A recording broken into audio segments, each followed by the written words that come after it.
Mon pire ennemi, c'est mon agenda. Puis à un moment, il y a 2 ans, j'ai eu une alerte et j'ai perdu la voix et en fait, j'avais un problème aux cordes vocales. Il y en a quand ils font un burn-out, ils sont KO, ils capoutent, d'autres développent des maladies. Moi, j'ai perdu la voix et ça a été une sacrée alerte, qui m'a fait prendre conscience, que je devais changer de rythme. Je discute souvent avec des sportifs de haut niveau qui me disent que j'ai un rythme, voilà, de sportif de haut niveau. À la différence près, c'est je me repose pas suffisamment et que le Oui, repos fait partie de l'entraînement en tout à réalité. fait. Bienvenue dans ce nouvel épisode de l'émission Santé d'entrepreneurs, destiné à tous les chefs d'entreprise qui n'ont pas le temps de prendre soin d'eux. Vous y trouverez des interviews de dirigeants et des tips pour faire de votre santé une priorité et surtout un allié pour le développement de votre business, pour la croissance de votre entreprise. Avant d'accueillir un nouvel entrepreneur, aujourd'hui, je me présente. Je suis Bérénice, entrepreneuse et dirigeante de la société A2 Business Plus. Et j'accompagne les dirigeants à prendre soin de leur santé physique et mentale tout en les aidant à développer leur business. Je m'adresse à vous, dirigeants de petites sociétés entre 0 et 20 salariés qui êtes seuls à gérer et à diriger. Pour vous, j'ai créé une méthode d'accompagnement terrain pour vous libérer de la charge mentale, alliant business et santé. Fort de mon vécu dans le monde de l'entreprise et du business, j'aspire au bien-être de ces entrepreneurs courageux qui ont osé créer ou reprendre leur entreprise, qui créent des emplois, qui portent de lourdes responsabilités sur leurs épaules chaque jour et pour qui on ne se soucie que trop peu de leur bien-être au travail. J'ai soif de partager avec vous des témoignages de dirigeants qui ont décidé de faire de leur santé une priorité et qui ont compris l'impact positif sur le développement de leur entreprise et par ricochet sur le bien-être de leurs collaborateurs. Je partagerai également des tips et des exercices pour améliorer votre santé au quotidien pour que vous soyez autonome pour prendre soin de vous. Parce que votre santé est le premier actif immatériel de votre entreprise. Faites en sorte que votre business soit au service de votre vitalité et de votre bien-être, et pas l'inverse. Eh bien, bienvenue aujourd'hui sur le podcast Santé d'entrepreneur et je suis ravie d'accueillir Renaud Pfeffer. Alors, il a une fonction qui est un petit peu différente des personnes que j'interviewe d'habitude puisqu'il est maire de Mornan. Et donc, je vais te laisser la parole, Renaud, tout de suite pour que tu puisses nous expliquer qui tu es et quel est ton quotidien de dirigeant quelque part quand même. Alors, bonjour à tous, je suis Renaud Pfeffer, donc j'ai 46 ans. J'entame mon troisième mandat de maire de Mornan. À côté de ça, je suis président de la communauté de communes du Pays mornantais qui regroupe les 15 villages, les 15 communes autour de Mornan. Et je suis vice-président de la région Auvergne-Rhône-Alpes en charge de la sécurité et du sport. Et donc forcément, mon quotidien est bercé par le rythme de ces 3 mandats où c'est vrai quand on est à la tête d'une collectivité, quand on porte des responsabilités, finalement, souvent, on agit comme des entrepreneurs, à la fois parce qu'on doit porter des projets, on doit veiller à ce que les équipes réalisent, et puis on doit rendre compte aux administrés, évidemment, mais également à tous nos partenaires qui nous accompagnent. Donc voilà, mon pire ennemi, c'est mon agenda. Ah, d'accord. Alors, du coup, c'est quoi ton quotidien? Raconte-nous un petit peu pour qu'on puisse comprendre ton rythme de travail. Les journées déjà commencent tôt et se terminent tard parce que elles commencent tôt parce que voilà, on a peu de temps pour assumer l'ensemble de ses responsabilités, donc il faut avoir des amplitudes horaires maxi. Mais également parce que quand on est élu local, quand on est élu de terrain, quand on veut cette proximité avec les habitants, les entreprises, les acteurs du territoire, eh bien, il faut aussi se rendre dispo en dehors du temps habituel de travail. Et donc, c'est souvent soit le matin tôt, soit le soir pour des réunions. Puis la semaine, elle est de 7 jours pour tout le monde. Mais quand on est quand on exerce des responsabilités comme les miennes, elle est, voilà, moi, mon temps, c'est 7 jours sur 7. C'est du lundi au dimanche soir, à la fois avec les réunions de travail, les réunions institutionnelles, avec les échanges qu'on peut avoir avec les collaborateurs pour leur permettre d'avancer, pour leur donner les clés pour porter les projets, mais aussi parce que il y a du temps de représentation, heu, à la fois institutionnel, ça peut être des conseils municipaux, des conseils communautaires, des séances du conseil régional, mais c'est aussi des assemblées générales, d'associations, des visites d'entreprises qui peuvent avoir lieu, soit le matin tôt, soit le soir, après les horaires de travail classiques. OK, donc alors si je fais un parallèle avec les dirigeants que moi je rencontre dans mon quotidien d'accompagnement dans leur, développement commercial, ils ont pas autant d'amplitude horaire ou alors c'est assez, ponctuel. C'est-à-dire que, OK, en création d'entreprise, on est à 100 pour le développement de la boîte, on y passe jour et nuit effectivement, mais ça dure un temps et après on commence à, à s'organiser, à déléguer, enfin, ou à avoir des salariés, etc. Donc, toi, effectivement, tu as tout un staff autour de toi. Mais Mmh. par contre, tu as une amplitude horaire de dingue. Donc, comment tu fais pour tenir? Comment tu fais pour être en forme? Comment tu fais pour être lucide, clairvoyant, pour assumer ces fonctions-là? Déjà, ce qui tient, c'est la passion et l'engagement. Je pense comme, toute personne qui entreprend, voilà, on se passionne pour le projet qu'on porte, et puis, il y a une nécessité absolue, d'engagement quand on est, quand on est élu local. Hem, Moi, je fais pas suffisamment attention, à ma santé, à mon bien-être, hein. J'ai eu des alertes d'ailleurs, qui étaient, physiques, parce que, quand on enchaîne des années, avec des amplitudes horaires, telles que je peux avoir, ben finalement, la machine, à un moment, elle s'enraye et je pense qu'il est essentiel, d'arriver à prendre du temps pour soi. Moi, je le fais un peu plus là maintenant. Je prends du temps, pour, mes proches, pour, ma famille. Je profite beaucoup des vacances scolaires, en fait.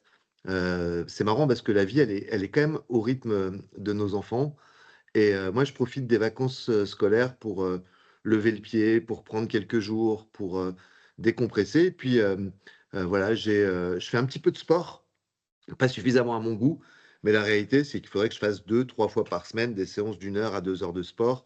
Bah, voilà, pour, pouvoir, libérer un peu, toute cette énergie, accumulée. Hem, voilà, mais je pense que ce qui me tient, c'est la passion, l'engagement et puis quand on est élu, ce qui est difficile aussi, c'est que en tout cas, moi, c'est comme ça que je vis ça. Moi, j'essaie toujours agir dans la proximité, être à l'écoute, des gens et donc les gens sont très demandeurs parce qu'ils savent que je suis dispo. Donc ça, c'est un peu hard, hein, les gens tout le monde a mon portable, les gens m'écrivent, jour et nuit. Mais surtout, je pense que quand on est élu local, le plus gros des enjeux, moi, que je porte, c'est celui de rendre des comptes.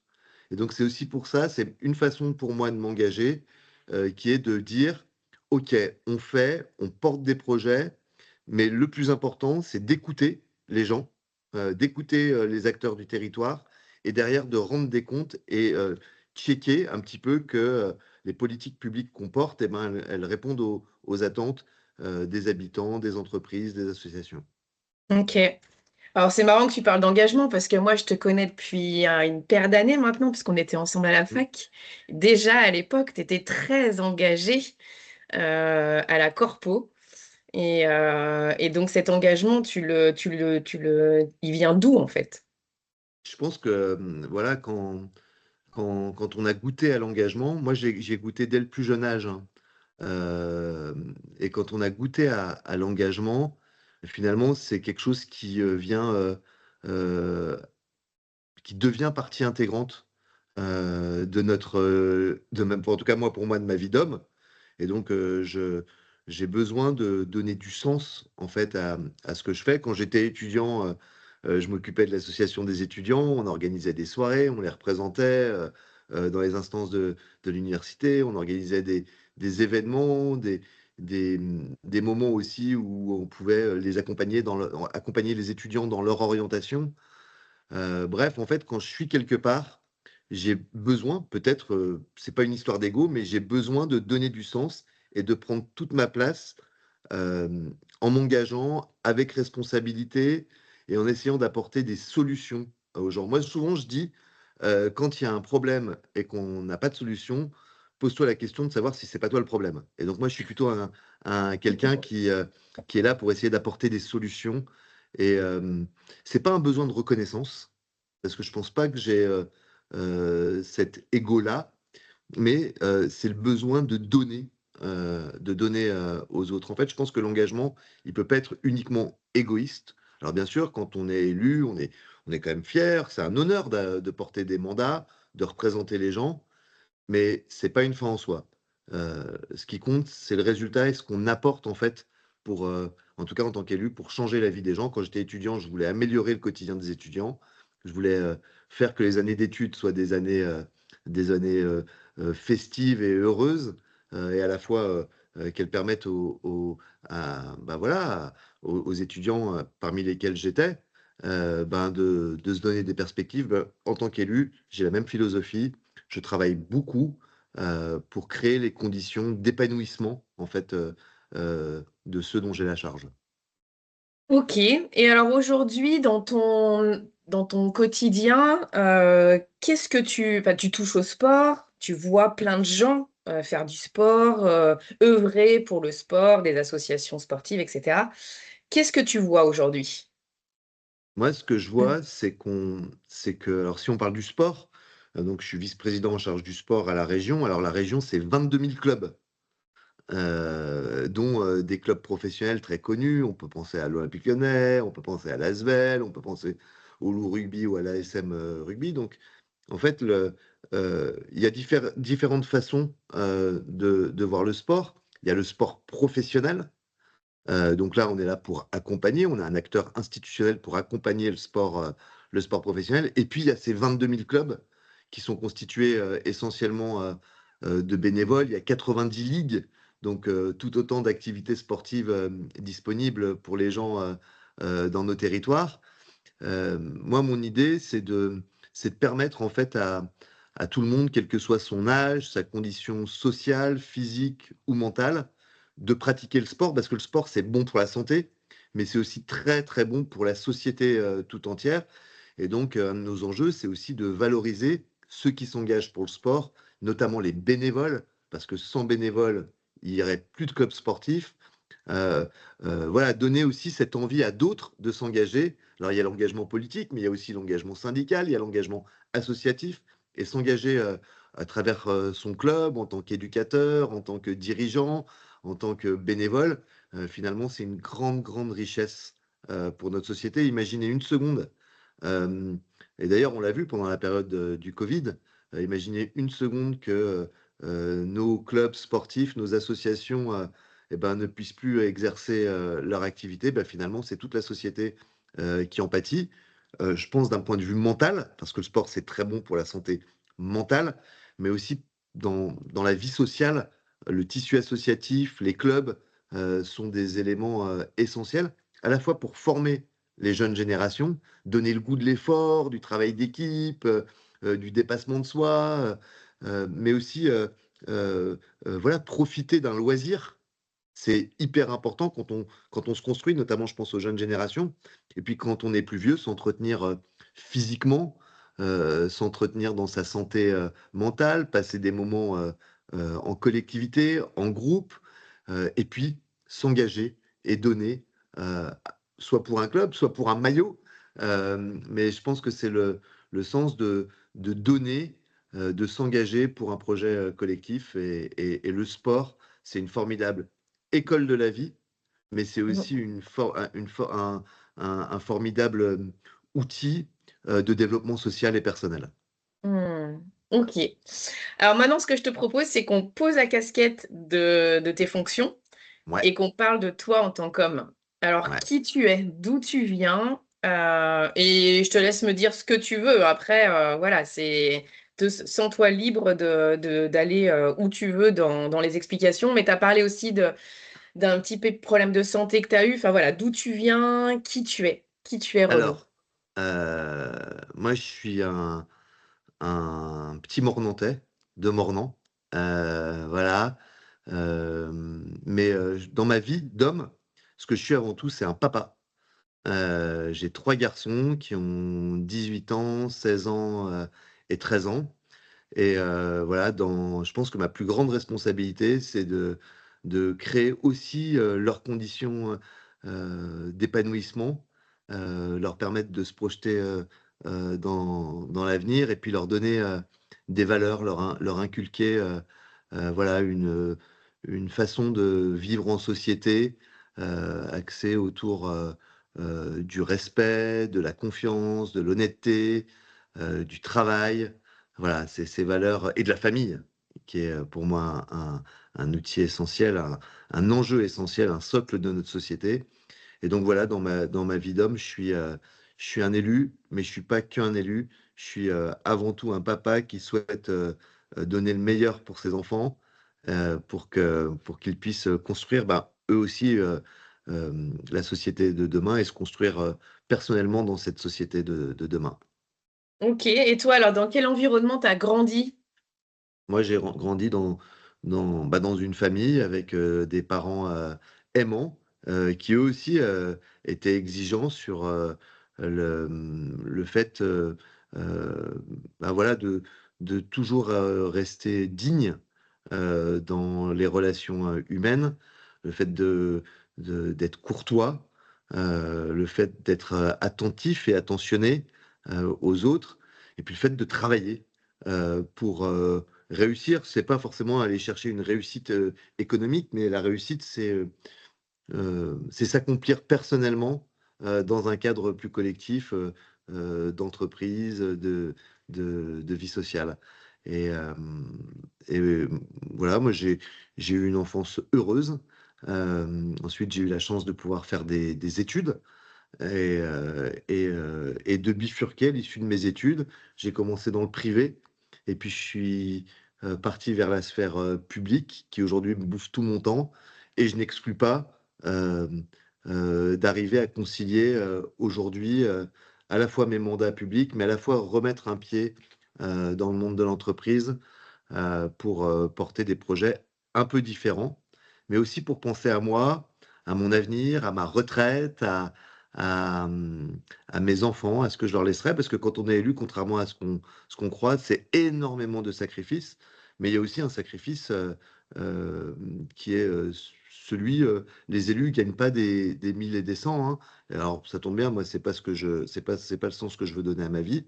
Mais je pense que c'est aussi important de se dire que ces mandats d'élus, bah, ils vont avoir une fin et que moi j'ai 46 ans et que je compte pas être, alors peut-être je sais pas de quoi l'avenir est fait, mais peut-être que je serai pas élu, toute ma vie, professionnelle, mais j'aimerais bien aussi, voilà, retoucher autre chose. C'est pas revenir dans la vraie vie parce que je pense que quand on est élu, on est vraiment dans la vraie vie, contrairement à ce que beaucoup croient, parce qu'on est confronté à toutes les difficultés de la société. Moi, je dis souvent quand on est maire, vraiment, on est un baromètre, un thermomètre de ce qui se passe dans la société, mais j'ai envie de créer de la richesse aussi différemment dans la sphère privée, donc c'est pour ça que je vais avoir un projet aussi, entrepreneurial. OK, et alors ton hygiène de vie dans tout ça, comment tu la gères? Parce que tu m'as dit effectivement que tu faisais un petit peu de sport, mais que tu aimerais en faire un peu plus. Après, il y a d'autres choses, il y a l'alimentation, comment tu fais? Vu que tu es tout le temps en représentation, tu Je fais enfin attention. voilà, tu fais attention, Ouais. c'est-à-dire? Je faisais pas vraiment attention, à ce que je mangeais, à ce que je buvais, à ce que je fumais, hem, dans une forme de tourbillon, en fait. Ces journées à rallonge, où c'est une fuite en avant, permanente, où finalement on ne pense presque plus à soi-même. Puis à un moment, il y a 2 ans, j'ai eu une alerte et j'ai perdu la voix. Ouais, j'ai perdu la voix et il faut savoir que la voix quand même quand on fait de la politique, c'est important parce qu'on doit dire les choses, on doit exprimer, beaucoup de choses. on doit défendre aussi les choses et j'ai perdu la voix et en fait, j'avais un problème aux cordes vocales. Il y en a quand ils font un burn-out, ils sont KO, ils capoutent, d'autres développent des maladies. Ben moi j'ai perdu la voix et ça a été une sacrée alerte, qui m'a fait prendre conscience, que je devais changer de rythme, même si aujourd'hui j'ai pas tout à fait encore, changé de rythme. Mais là, je vais prendre des engagements assez forts sur, notamment alors l'alimentation, je fais attention. Mmh. On est, extrêmement sollicité aussi lors des représentations. Bah, on mange un petit bout, on boit un coup, on crée aussi des moments de convivialité. Hem et ça maintenant je fais très attention. Mais là l'objectif c'est le sport, pour, vraiment, à la fois, être mieux dans ma peau, mais je pense surtout être plus clairvoyant dans ma tête. Mmh. Alors ce qui est arrivé effectivement sur la voix, c'est assez incroyable. Toi qui portes la voix de tous ces contribuables, de tous les citoyens, Ouais, c'était effectivement, une symbolique, plutôt intéressante par rapport à ton rythme. Enfin, du coup, ça oui, ça t'a ça fait quelque alerté, chose, hein. ah oui, j'imagine, ouais, ouais. Mmh Ça a mh. duré combien de temps? Ça a duré, bah, j'ai pris des je suis allé voir bien sûr un ORL, qui m'a demandé de tout arrêter. OK. Et donc je suis parti, rejoindre ma maman à la montagne pour me reposer. Alors je faisais des allers-retours parce que je pouvais pas rester, comme ça sans rien faire. Mais surtout, fallait que je me mette au repos. Il fallait que je mette ma voix au repos. Donc je pouvais parler qu'avec parcimonie. Je devais faire très attention à ce que je mangeais. J'avais un traitement, il fallait que mes cordes vocales puissent à nouveau, fonctionner normalement et ça a mis, un bon mois avant de remarcher et c'était une alerte quand même, assez sérieuse où, mes proches m'ont dit a posteriori, que ça les avait fait un peu flipper, de voir, ben, mon état de fatigue, Mmh. et puis, surtout le fait que, ben, vraiment je ne pouvais plus parler. C'était impossible.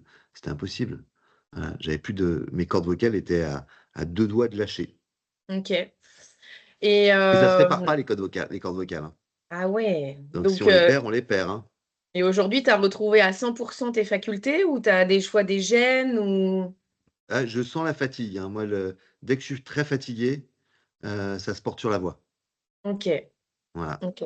Bon, bah, c'est intéressant en Donc tout cas, ça t'a donc j'ai permis une aussi alerte. de t'écouter, de mieux te connaître et du coup là, tu as Mmh l'alerte mh. en toi, quoi. Exactement. J'ai une OK. alerte, qui est claire et le signal, il est très fort tout de suite et il me renvoie tout de suite un message en me disant: «Attention là Renaud, tu voilà, tu vas trop loin». OK. Il y avait le sujet du sommeil aussi parce que comme tu parles d'amplitude horaire très large, très tôt le matin, très tard le soir, Ouais. comment tu qualifierais ton sommeil? Comment tu le gères? Comment tu l'optimises? Alors j'ai pas besoin de beaucoup, beaucoup dormir, en tout cas c'est ce que je crois, Mmh. même si je suis persuadé que la réalité c'est que j'ai besoin de dormir plus que ce que je ne dors, actuellement. Hem, Aujourd'hui bah, j'arrive à dormir, 6 heures, parfois 7 heures, dans une nuit, donc ce qui est pas non plus, rien du tout.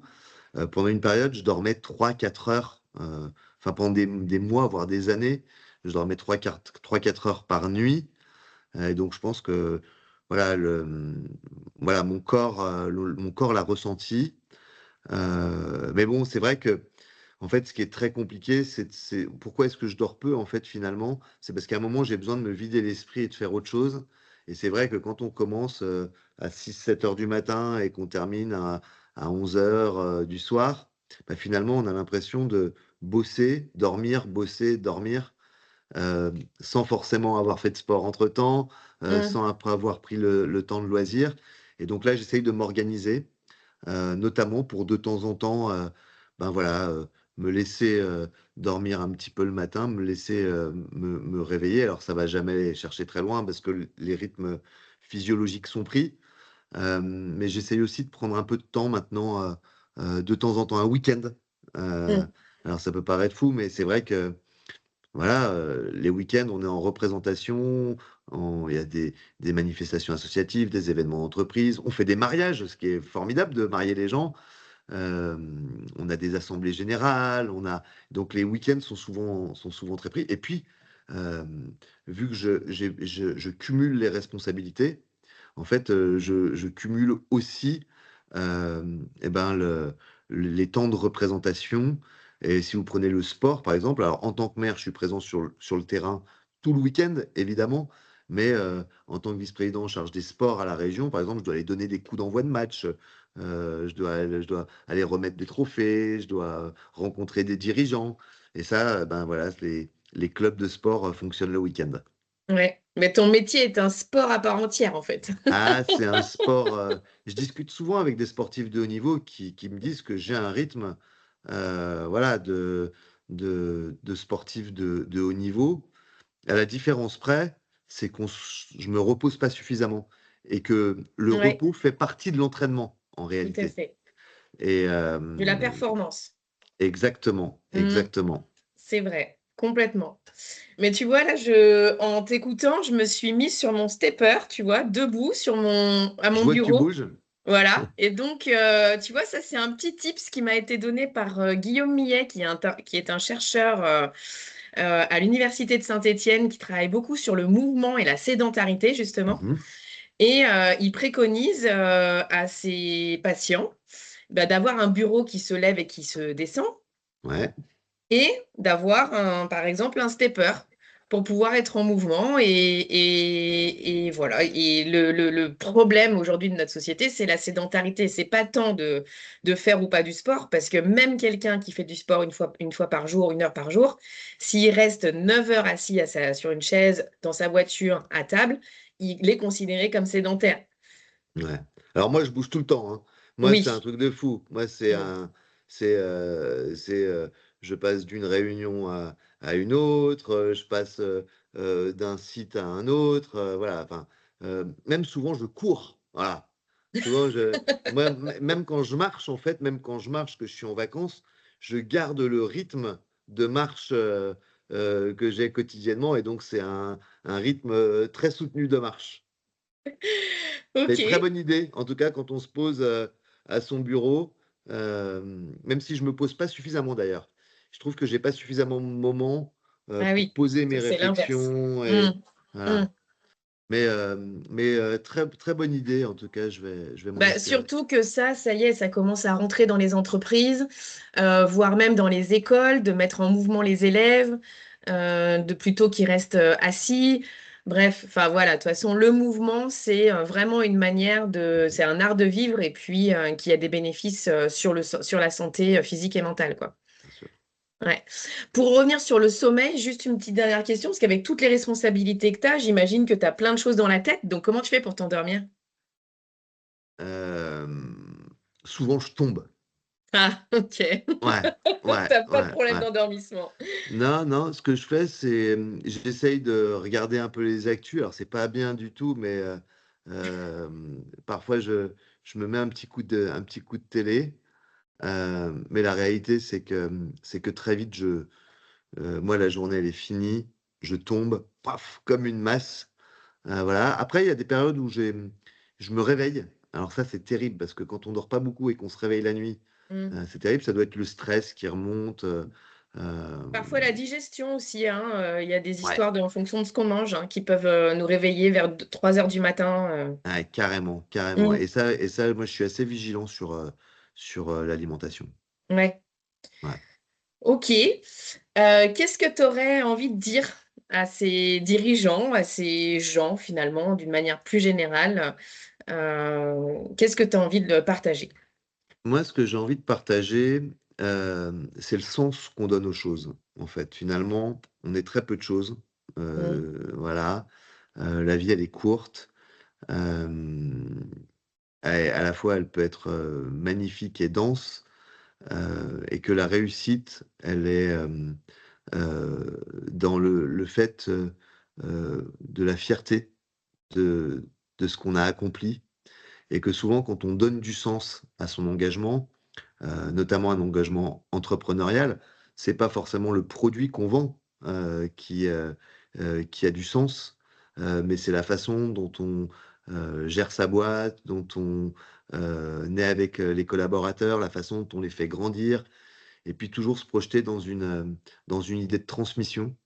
Moi, je crois que dans la vie, tous, quel que soit notre, où qu'on soit dans la société, on crée, on développe, c'est formidable, mais le plus important, c'est ce qu'on transmet, à la fois ce qu'on transmet matériellement, mais aussi ce qu'on transmet de façon un peu plus, immatérielle, un peu plus morale, sur une façon d'être, et je crois que chacun, en fait, a un rôle, clé, dans l'évolution de notre société, et qu'un dirigeant d'aujourd'hui, il construit, en plus de son entreprise, il construit la façon dont on entreprendra demain. Les rapports humains, qu'on met, dans l'entreprise, dans sa société, et ben, c'est quelque chose qu'on laissera en héritage à ceux qui nous succéderont, et finalement, notre passage sur terre, il est très court, mais la trace qu'on laisse, pas besoin d'avoir une statue ou une, rue, qui porte son nom. La trace qu'on laisse, mais finalement, elle est, tout aussi importante que ce qu'on fait. Elle est intergénérationnelle. Ouais, ouais, elle s'inscrit dans le temps, Mmh, qui est notre complètement. ennemi numéro un. Oui, c'est marrant, tu as commencé par ça Voilà, et on va finir là-dessus. Bah, écoute, merci infiniment Renaud pour le merci à temps que toi. tu m'as consacré, pour le temps que tu as consacré à faire ce témoignage sur mon podcast, et j'espère que les personnes qui écouteront, bah, pourront en tirer, des leçons, des expériences, des idées, pour leur quotidien.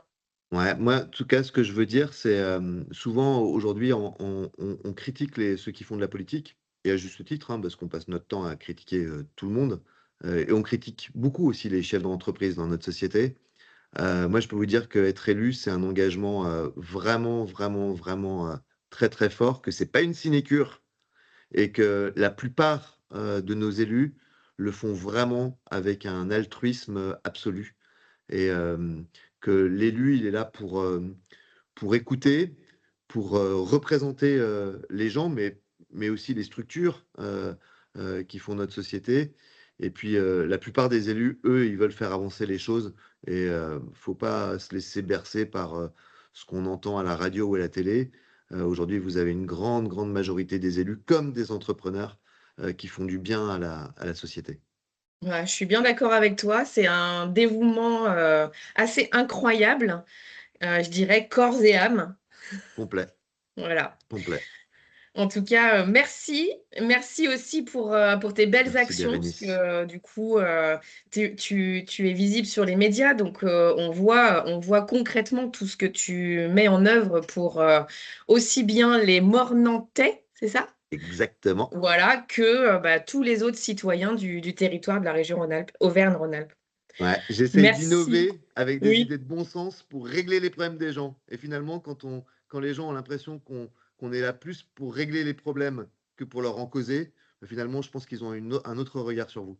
Ouais, complètement. Mais prends Voilà. soin de toi aussi, Renaud. Merci. Pense à toi aussi. Allez, bah, je te souhaite une belle journée. Bye À bye, à bientôt. bientôt. Ciao. Au revoir. Eh bien, j'espère que cette interview vous a plu. Alors, si vous aussi, vous avez envie de témoigner sur votre expérience de vie et expliquer à tous ces dirigeants quel lien vous faites entre votre santé et le développement de votre chiffre d'affaires, ou si vous aussi, vous avez envie d'être accompagné pour développer votre chiffre d'affaires, votre business, en prenant soin de votre santé physique et mentale, vous pouvez me contacter soit via les réseaux sociaux et essentiellement sur LinkedIn à Bérénice Volgringer. Ma société, c'est A2 Business Plus. Vous la retrouverez aussi sur l'Internet. Je vous souhaite une très belle fin de journée et je vous dis au prochain épisode. À bientôt!